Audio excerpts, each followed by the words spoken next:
Hola, buenas tardes, hola Silvia, buenas tardes. Hola a todos, Luciana, José Luis y otros que no veo, pero supongo que están conectados. Diego, bueno, muchas gracias por el esfuerzo de estar.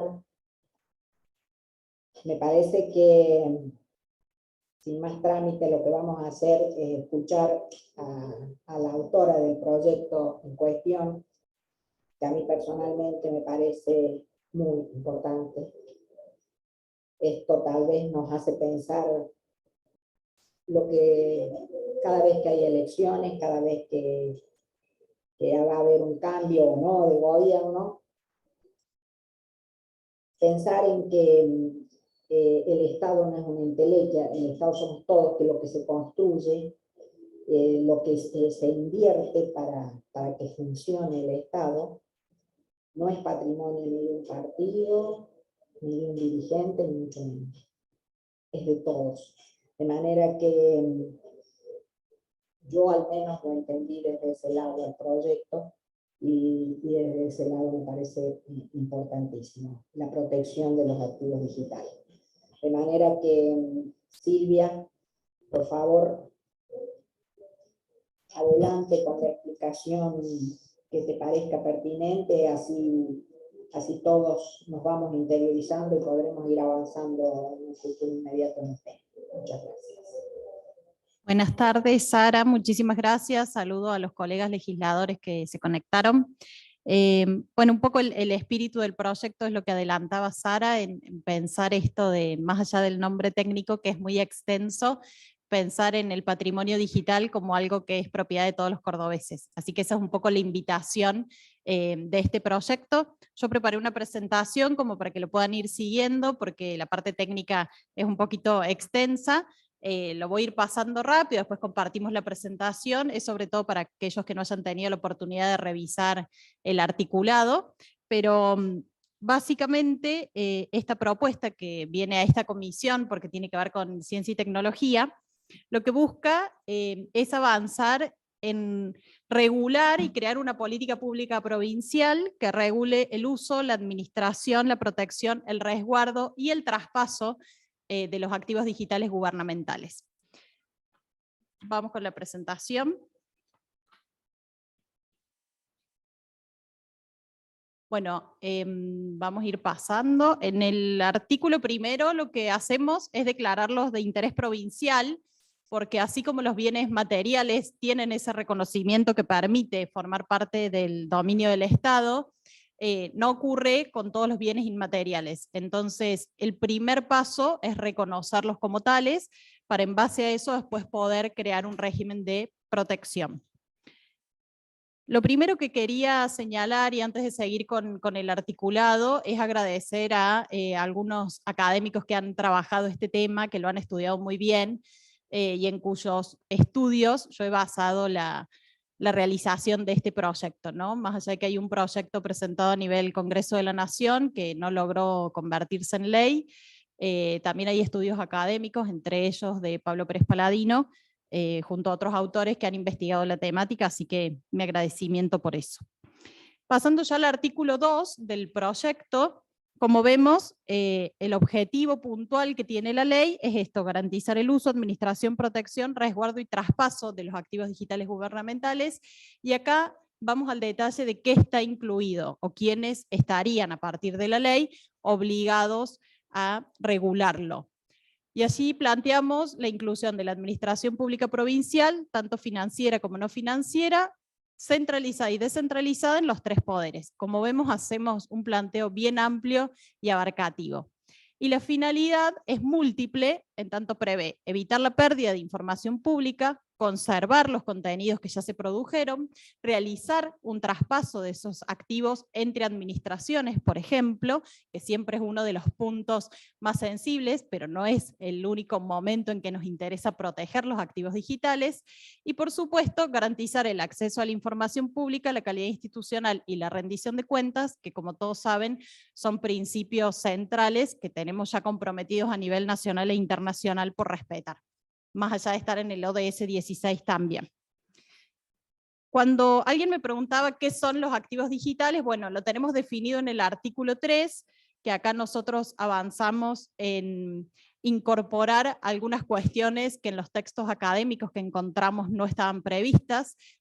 Tradicionalmente se consideran como activos digitales únicamente los que están en las cuentas de redes sociales. Nosotros planteamos esa inclusión a lo que implica acceso a servidores, credenciales, los dominios de las páginas web que son oficiales y las direcciones de correo electrónico oficiales. Todo pensando en la lógica de que son los canales oficiales a través de los cuales el gobierno comunica. Esas instancias que a lo mejor antes era una carta, era un acta o era una conferencia de prensa, hoy se comunica a través de estos medios digitales y es por eso la importancia de avanzar en su protección, su conservación y eventualmente el traspaso. Los objetivos que están en el artículo 4, ustedes van a ver que incluyen diferentes momentos del proceso. El primero es la identificación, porque claramente tenemos que ver qué tenemos actualmente como activos digitales para después avanzar en declararlos como tales y conservarlos. Cuando hablamos de transición, se está pensando, por ejemplo, cuando hay un cambio de gestión, entonces allí sería importante que todo lo trabajado pueda continuar y no sea borrado por la gestión entrante, por ejemplo. Después, promover la creación de canales oficiales institucionales. El mejor ejemplo en este caso suele ser el de Estados Unidos, donde por ejemplo el presidente tiene una cuenta que es de presidente de Estados Unidos en Twitter, que es POTUS, y sea el que esté de turno, en ese momento utiliza esa cuenta y se crean como reserva en una cuenta espejo toda la gestión una vez que finaliza su mandato. Entonces, por citar un caso, todos los tweets durante la gestión Obama en esa cuenta están como POTUS 44, porque fue el presidente número 44 de Estados Unidos, todo el mundo puede entrar a verlo, nadie lo puede modificar, pero a su vez hoy el presidente Biden y en su momento Trump tuvieron también la posibilidad de utilizar la cuenta POTUS. Eso hace referencia a canales oficiales que no son del funcionario, sino de la institución. Después, el cuarto objetivo, desarrollar una propuesta de protección y conservación. Esto tiene que ver con toda la lógica de generar manuales de buenas prácticas. Mitigar el empleo de tácticas de desinformación, todo lo que hace a fake news y cómo complica eso a la comunicación oficial y al acceso de la población a información verídica. La educación digital de los habitantes, que si bien acá es algo complementario, nosotros lo venimos trabajando en otros proyectos, como es todo lo que se trabajó en la comisión en materia de protección digital, de grooming y demás. Y por último, hay 3 principios que integran la pirámide de seguridad de la información, que son confidencialidad, integridad y accesibilidad, y se promueve respetar siempre esos 3 principios. Pasando al artículo 5, hay 4 principios generales que nosotros los enumeramos porque algo que hay que tener presente en este tipo de regulación es que pueden crearse nuevos medios digitales que hoy no existen y la ley tiene que dejar prevista la posibilidad de que también se regulen. Por dar un ejemplo, podrían incorporarse cuentas oficiales de TikTok, que quizás es algo que hace unos años no hubiera sido parte de ningún plan de gobierno en materia de comunicación pública. Entonces lo que nosotros planteamos es que todos los protocolos, manuales, metodologías y procedimientos que se determinen tienen que respetar estos 4 principios para saber que estamos hablando de lo que proponemos, es decir, proteger activos digitales. Los principios son muy sencillos y se vinculan con todos los ejes de los nuevos desafíos en materia de democracia: accesibilidad, transparencia, apertura y conservación. Pasando un poco a la lógica de la autoridad de aplicación, revisando la estructura orgánica vigente en la provincia, el ministerio al que le correspondería ser autoridad de aplicación es el de vinculación comunitaria, protocolo y comunicación.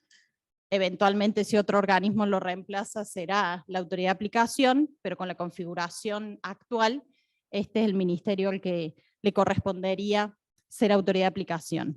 Tiene una serie de funciones, por supuesto la enumeración no es taxativa, de manera que se podrán ir ampliando en función de los avances en la implementación, Pero solo por citar dos aspectos importantes, la autoridad de aplicación, que en este caso es el Ministerio, integra el Consejo Consultivo de Patrimonio Digital, que se crea a través del artículo 11 de este proyecto, y también coordina y supervisa la Comisión de Activos Digitales. Solo para hacer una breve presentación de ellos, el Consejo Consultivo es un órgano asesor que va a definir de alguna manera a largo plazo la política pública en materia de patrimonio digital, y la Comisión de Activos Digitales es la que lo va a implementar, es decir, la que va a estar llevando a cabo todo ese proceso. En cuanto a los instrumentos, como para ponerle un nombre que los aglutine, por un lado se prevé la creación de un protocolo de buenas prácticas, esto es decir, cómo poder proteger, usar, administrar y eventualmente hacer el traspaso de activos digitales que hoy ya existen. Porque el primer paso, como dijimos, es la identificación. El protocolo de traspaso, que ahí sí regula cuando haya, por ejemplo, un cambio de gestión, y el repositorio único de activos digitales, que es el RUAD y se crea a través del artículo 9, de alguna manera va a centralizar y conservar la totalidad de los activos digitales. Nosotros acá lo vinculamos con el rol que actualmente tiene el Archivo Histórico de la Provincia, que realiza la misma tarea, pero en materia de bienes materiales, valga la redundancia, y no inmateriales, que es el caso que nos convoca. El traspaso de activos digitales, que está previsto en el artículo 10, es quizás el punto que más interés político genera, porque tiene dos maneras de ser interpretado. Por un lado, que la nueva gestión pueda acceder a todas las contraseñas que tenían esos canales oficiales y pueda seguir gestionando la comunicación institucional y no como pasó en casos tristemente célebres, por ejemplo, en nuestro país. Pero por otro lado, y mirándolo desde el otro lugar, tiene que ver también con que quien venga no puede borrar aquello que haya sido declarado como un activo digital. ¿Por qué? Porque eso tiene un valor, pertenece a todos los cordobeses y nadie que viene puede borrar lo que se hizo antes. Entonces también tiene que ver con esto, ¿no? Con una invitación a pensarlo desde la madurez política y decir, no solo el que se va tiene que dejar las contraseñas, que hoy parecen ser tanto más importantes quizás que algunos otros símbolos, sino también que el que viene no puede borrar lo que se hizo. Y nosotros que formamos parte de esta legislatura y sabemos, por ejemplo, que se comunican las comisiones, las sesiones y demás, seguramente nos interesa, más allá de la versión taquigráfica, que por supuesto tiene el valor jurídico que tiene, y nada de este proyecto reemplaza la validez jurídica de lo que ya existe. Esto es complementario, es como resguardar lo digital, no es que no va a haber más versiones taquigráficas, al contrario, sino que antes, para conocer cómo había sido la historia, teníamos que ir a un libro de historia, y hoy a lo mejor podemos entrar al canal de YouTube y buscar cómo fue un debate en comisiones o en el recinto, o cómo fue la inauguración de un edificio público. Así que el protocolo de traspaso es uno de los puntos más desafiantes desde el punto de vista político, pero como digo, es solo una parte del proceso, y acá hay que tener en cuenta que no necesariamente es la renovación integral por un cambio de gestión completa, puede ser una modificación por modificaciones en ministerios, por una nueva estructura, ¿no? Entonces, en ese caso podría eventualmente decir, bueno, se resguarda la gestión, voy a poner un ejemplo nacional, de algún funcionario antes de la reunificación de los ministerios de finanzas con la nueva gestión de Massa, y bueno, esos ministerios que antes eran independientes y ahora están unificados, eventualmente podría crearse esa cuenta diciendo, bueno, hasta acá es la comunicación de esta gestión y ahora empezamos con esta nueva etapa. Vuelvo a insistir, no es solo dar las contraseñas al que viene, sino que nada de lo que se hizo pueda ser borrado. En el artículo 11 planteamos la creación de un consejo consultivo, que como ustedes verán tiene una integración amplia, porque lo que prevé es la importancia de incorporar otros actores que no integren necesariamente las fuerzas políticas, de manera de ampliar. sobre todo porque en materia de cuestiones digitales siempre hace falta vincularnos especialmente con quienes trabajan la temática. Los cambios van más rápido de lo que nosotros podemos adaptar las leyes, entonces es importante que los sectores académicos, que las ONG que trabajan la temática, que todos los que impulsan como actores sociales la gobernanza, la transparencia, los referentes en materia de investigación, el sector privado que provee servicios, la gente del Archivo Histórico de la provincia que viene haciendo la misma tarea con bienes materiales, y también, por supuesto, nosotros incorporamos la representación desde la legislatura, con 3 legisladores por la mayoría, 2 por la primera minoría, 1 por la segunda minoría y 1 por las restantes minorías. Este Consejo Consultivo es un órgano de asesoramiento, como dijimos, que va a fijar de alguna manera la política pública en esta materia. La comisión, que está prevista en el artículo 12, es quien finalmente lo va a poner en práctica. Y esta es la que va a tener la tarea más grande para primero poder identificar qué existe, luego avanzar en la declaración y allí sí regular y diseñar esta política provincial de uso, administración, protección, resguardo y traspaso de activos digitales. La vinculación con el Consejo Consultivo va a ser permanente y, por supuesto, depende de la autoridad de aplicación que, como ya dijimos, nosotros proponemos que sea el Ministerio de Vinculación, Protocolo y Comunicación.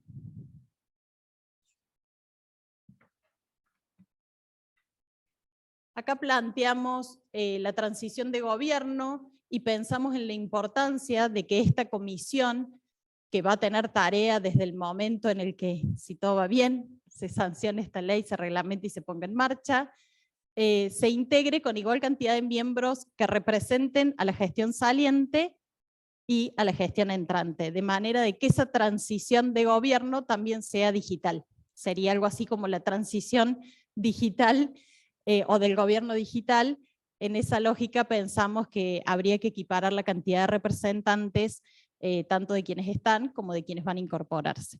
Y planteamos allí un plazo para contar ese periodo de transición entre el escrutinio definitivo y la asunción efectiva en el cargo.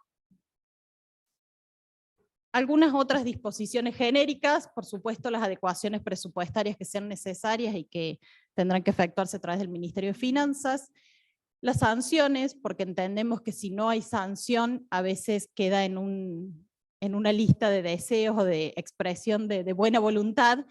Y aquí no creamos un régimen específico, sino que lo equiparamos a las sanciones correspondientes a bienes materiales. Digo, si cualquier funcionario público fuera a la sede del archivo y rompiera, destruyera, dañara uno de los bienes que están allí, materiales conservados, bueno, es la misma sanción, digo, para quien viene y una vez que esté declarado como tal y tenga un régimen de protección, que es lo que aquí se pretende, borrar, por ejemplo, un tuit, donde, por citar un caso, y para dimensionar hasta dónde la comunicación digital está siendo hoy muy importante, en pandemia, la información oficial de contagiados, fallecidos, la ocupación de camas críticas, era a través de las redes oficiales. Digo, no es que había una conferencia de prensa donde se pasaba ese reporte, o no necesariamente.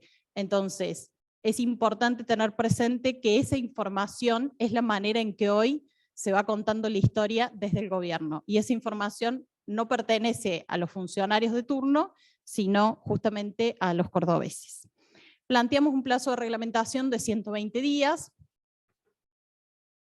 Y por último, planteamos la posibilidad de que municipios y comunas adhieran y una invitación general pensando en que la comunicación digital no es solo una cuestión de la política, sino que especialmente interesa a otras instituciones.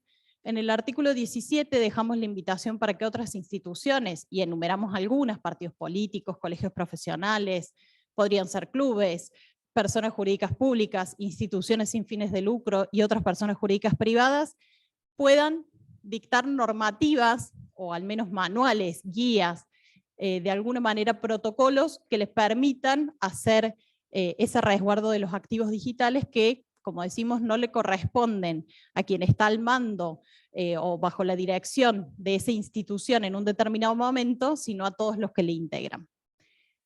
Y solo a modo de cierre de la presentación, esto de que el patrimonio digital de Córdoba es propiedad de todos los cordobeses. Así que un poco esa es la invitación a reflexionar con esta propuesta que nosotros entendemos nos permitiría avanzar primero en identificar, reconocer lo que tenemos y también resguardarlo a futuro.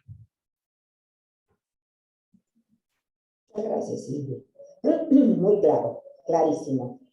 Y te escuchaba con algunos ejemplos. La verdad es que esto trasciende, esto va mucho más allá de algunas cuantas chicanas en las que en la historia argentina nos hemos visto sumergidos con gestos deplorables como no entregar los atributos de mando, pero esto es mucho más profundo que el cetro, que la banda. El que aprendamos a respetar y que esto nos trasciende a los que hoy estamos. Vendrán tantísimas generaciones que sabrán aprovechar y hacer el mejor uso de estos activos, ¿verdad? Creo que merecemos tomarnos el tiempo de estudiar. Y ahora, si hay algún legislador o legisladora que quiera hacerte preguntas, habilitemos el micrófono para eso y pensemos qué podemos aportar al respecto. Muchas gracias.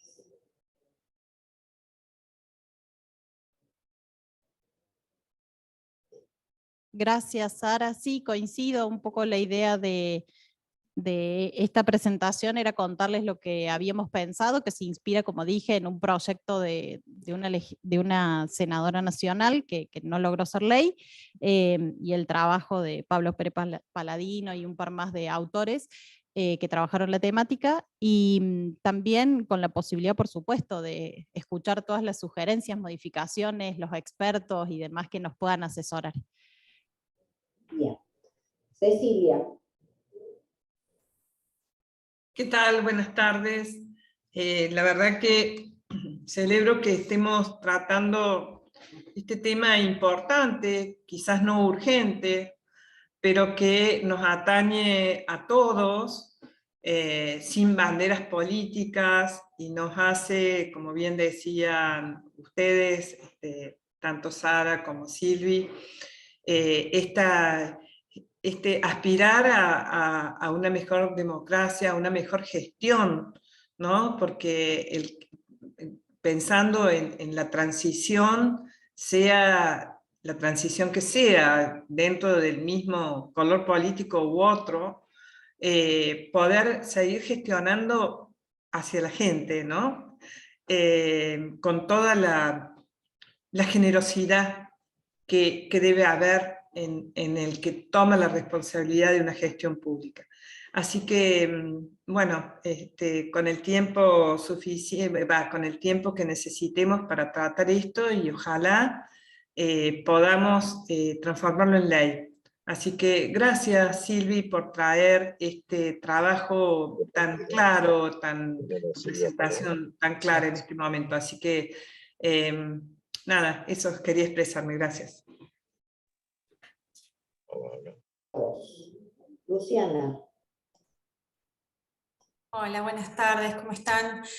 No, era simplemente para decir que valoro la iniciativa de la legisladora. Me parece que el tema es un tema importante y en principio de acuerdo en los términos en los que está planteado, pero bueno, me gustaría analizarlo más a fondo, y sí me parece que sería importante, como decía Silvia, digamos, poder escuchar a especialistas, a expertos sobre el tema, bueno, para ver si hace falta alguna modificación y otros aportes que se puedan hacer. Eso simplemente.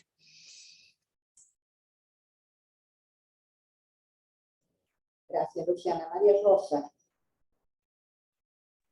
Gracias, Sara. Disculpen, estoy en el auto, por eso estoy sin video. La verdad es que también solamente congratularme de que estemos discutiendo este proyecto. De mi equipo de asesores me han hecho llegar algunas consultas que, bueno, se las vamos a acercar, Silvia, a vos, bueno, para ver si se pueden contemplar, pero en principio, por supuesto, muy contentos y agradecidos de que hayas propuesto esto y dispuestos a acompañarlo. Muchas gracias, María. Gracias, María Rosa. Sí, por supuesto, todas las consultas, sugerencias y como decía Luciana también, los especialistas que nos puedan asesorar siempre son bienvenidos. Digo, la idea es hoy empezar a plantearlo y trabajarlo juntos para, si logramos, que sea la mejor ley. Muchas gracias. Bueno, no sé si Silvia o ahí los chicos de relatoría ven alguna mano, yo no veo a nadie más, entonces solo me queda agradecerles la presencia y el compromiso de seguir trabajando como corresponde, porque para eso estamos. Muchas gracias.